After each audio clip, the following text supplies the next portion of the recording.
هذه غير جربوها بعينكم مغمضين، كيكة اقتصادية رائعة ومشكلطة، وهذا الشي كامل بيضة وحدة. والمقادير اقتصادية، الأغلبية ديالهم كاينة في أي دار في أي بيت.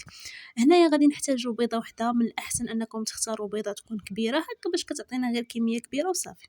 من بعد غادي نضيف ليها نص كاس ديال السكر، درت معاه نص كاس ديال الماء يكون طايب، وغادي نحركو هو مازال سخون. غادي نكبو على هاد البيضة، ولكن كنصيحة ضروري خاصكم تحركو في ديك الساعات هكا باش ما كيتسلقش لينا البيض ولا ما كيطيبش لينا البيض. صافي غنحركو مزيان حتى نتاكدوا انه راه يعني الماء انسجم لينا اولا السيرو انسجم لينا مع البيض. وعاد غنضيف له واحد الرشيشه ديال الملحه لتصحيح الذوق، نص كاس ما كاملش ديال الزيت، نص كاس ما كاملش يعني ربع ما بين ربع ونص. غادي نضيفو، غادي نعاود نخلطو. صافي هنا حتى كينسجموا ليا هاد السيرو والبيض والزيت. عاد غادي نضيف ملعقه كبيره ديال الكاكاو. حاولوا انكم تختاروا الكاكاو يكون نوعيه جيده هكا باش ما كنحتاجوش الاضافات الاخرين، يعني باش سواء ديروا قهوه سريعه الذوبان اولا النكهه ديال يعني الفاني اولا شي حاجه هكا، يعني الكاكاو كيكون قاضي الغرض.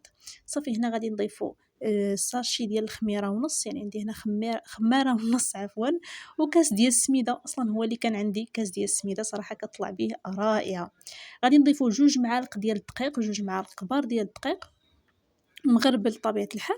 وصافي هنايا كيف ما كتشوفوا راه واخا يبان لكم القوام انه راه خفيف، ولكن راه السميده كتشرب كتجي ما بين البسبوسه والكيكه. المهم نتمنى انكم تجربوها وتردوا عليا الخبر، واللي جرباتها تحط لينا في لي كومونتير كي جاتكم الوصفه. هنا عندي مول مدهون بالزيت ومرشوش بالزبد، هذا بلا شطراجي.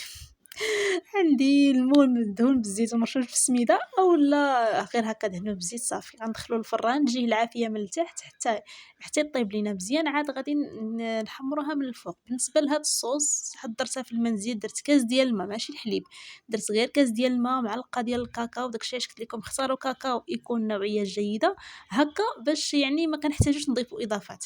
ما عندك شكلاط زيديه، ما عندكش ماشي مشكل. معلقه ديال 2 معالق ديال السكر وشويه ديال الزيت ومعلقه ديال النشا.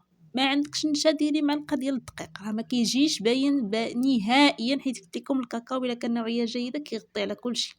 حركوا كلشي مزيان وديروا فوق العافيه مع التحريك المستمر حتى نحصلوا على كريمه كيف ما كتشوفوا. ومن بعد غنخليوها حتى تبرد شويه.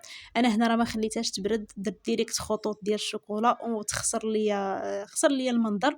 المهم نتوما كنصحكم هاد الكريمه ديال الشكلاط اللي حضرنا خليوها حتى تبرد، عاد ديروا فوق منها الشكلاط باش يبان لكم مزواق. المهم انا راه كنت زربانه، بصحه والراحه. تلاقاو في فيديو جديد ووصفه جديده ان شاء الله.